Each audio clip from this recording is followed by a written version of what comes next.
ప్రముఖ హరికథకులు పద్మశ్రీ కోట సచ్చిదానంద శాస్త్రి గారికి నివాళిగా ఈ కవితా శీర్షిక హరికథ శిఖరం. ఎడ్లబండ్లు కట్టుకొని ప్రజలు ఊళ్ళ నుండి తండోపతండాలుగా తరలివచ్చి హరికథలు వినడం ఆ రోజుల్లో గొప్ప అద్భుతం.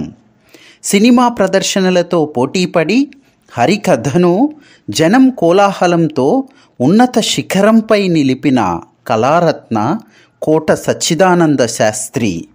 గాన నృత్యాభినయంగా సరస చతురోక్తిమయంగా హరికథను మలచి ఎంతో అపురూపంగా ప్రదర్శించిన నటగాయకుడు.